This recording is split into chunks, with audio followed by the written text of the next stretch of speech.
After 2 extremely mild winters, we finally had a traditional, if not extreme, winter, and spring wasn't much better. It wasn't until very late May or early June we started to see fish starting to make some beds. Participation continued to decline where I checked, but fish on average in those locations were bigger. Because the spawn started so late, there was a lot of females ready and ripe by the time the males had built beds. For the last couple of years, there was a lot of small males waiting on beds and no females. But not this year. Some of the beds I went to had more than one female, big females.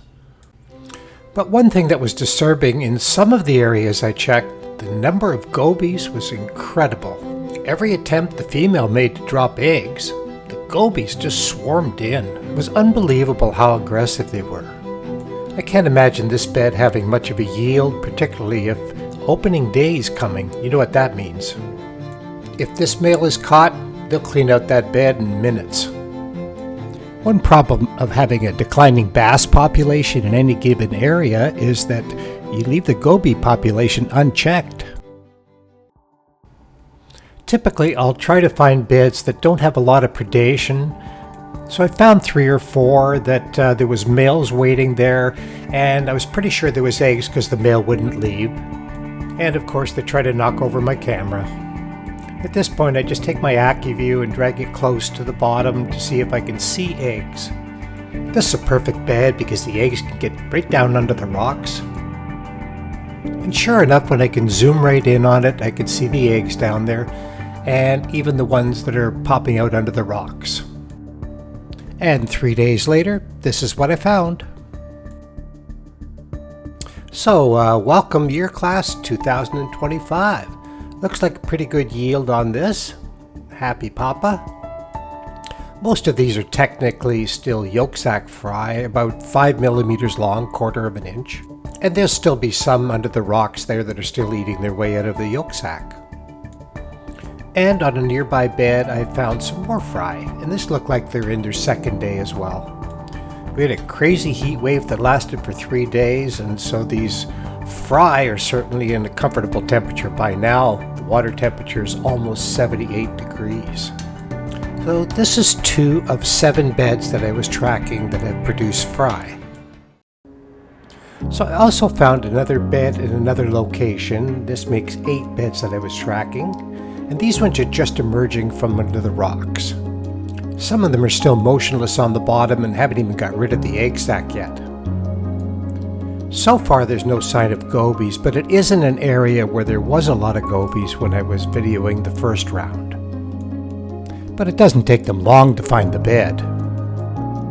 I did go back and check the little guy with the 2 big females, and sure enough, there was some eggs there, but they didn't last for long. I went down back 2 days later, and pretty well the male had abandoned the bed and the gobies had taken over.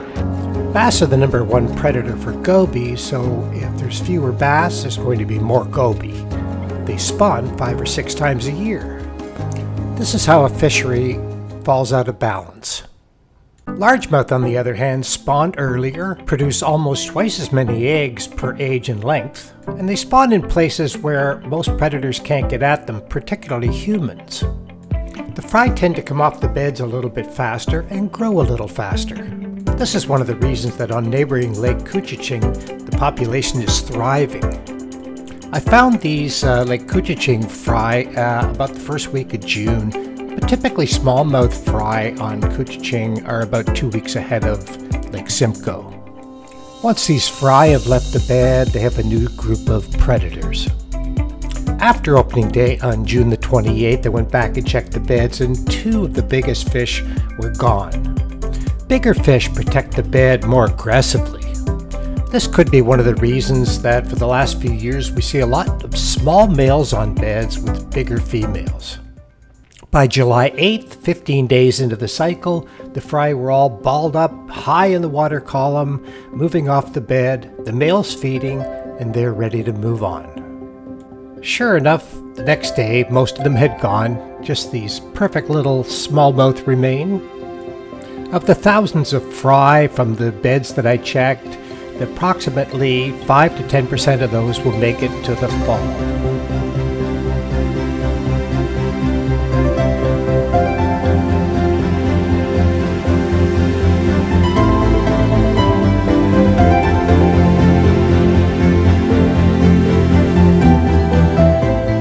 Thanks for watching.